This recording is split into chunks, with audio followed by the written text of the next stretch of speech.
49ers and Browns. In Cleveland, and it opened 2.5, got bet up to 3, total at 41.5. By the way, tonight's game does go over that total 42 by the Niners. They almost did it by themselves. Remember week 1, and the Niners went out to Pittsburgh, and boy, I thought this is going to be a dangerous spot to start off the season, right? Brock Purdy, we didn't know about the injury status, and Shanahan told us he was healthy, but still, it's Pittsburgh defense, and right on the road, they haven't missed a beat. And here they are still unscathed now as they go to 5-0 and go to Cleveland. Now, Cleveland had a bye week, so they're off. Mm-hmm. So it's as healthy as you can be. I always say this. You don't get healthier going into another game, but unless you're coming off the bye. That's the only time they afford you the opportunity to mid-heal if you whatever your bye week might happen to happen. So I would assume that's the best case scenario if you're a Browns backer, to say at least we've got rest, and at least now the number is up to 3.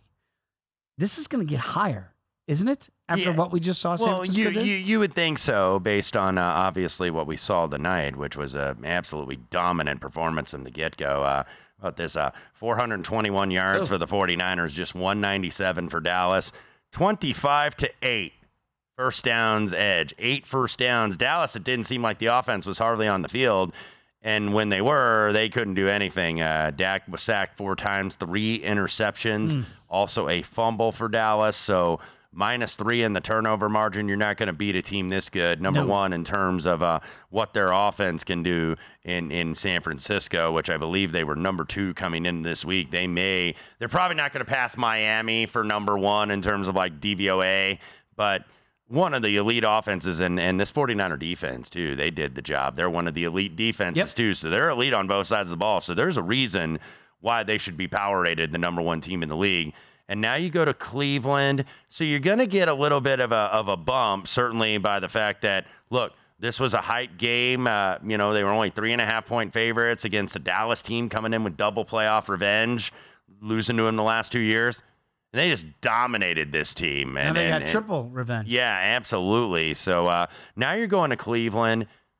And also the fact that Deshaun Watson, with the shoulder issue, because remember last time we saw the Browns play, it was DTR, Dorian Thompson-Robinson, the rookie out of UCLA.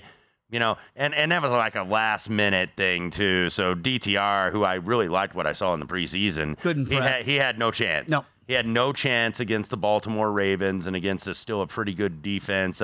Lamar played a great game. Cleveland, I think only had like 166 yards, 2.6 a play. But this Cleveland defense, I'm a little bit hesitant to say it because, look, this Dallas defense was rated number 1 in DVOA and got toyed with tonight by this offense.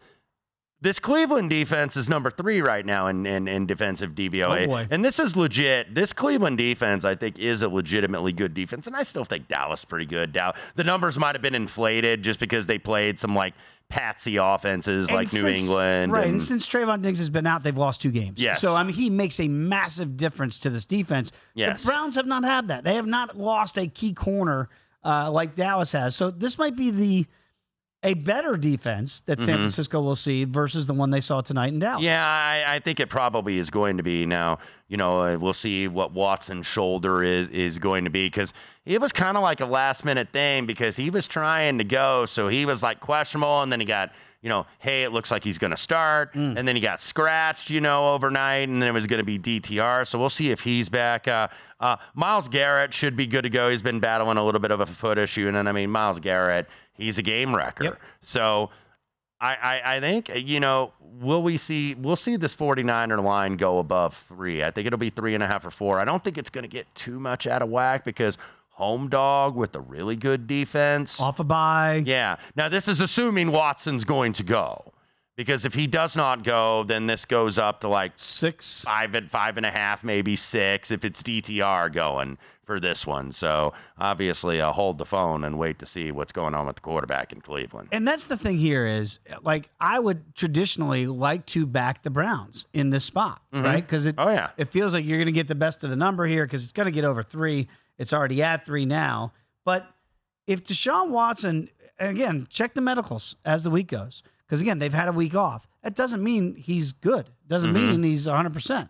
If he's not, the way this defense is getting after opposing quarterbacks, Good luck holding up. We talked about it with Michael Duarte. Like Matty Stafford and the Rams, they couldn't hold up in the second half against the Niners, right?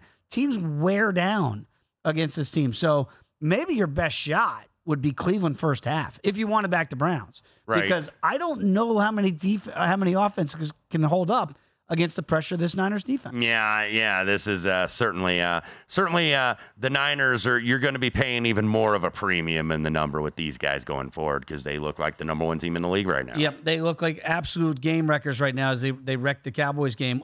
Go to VSiN.com/subscribe to become a VSiN Pro subscriber today.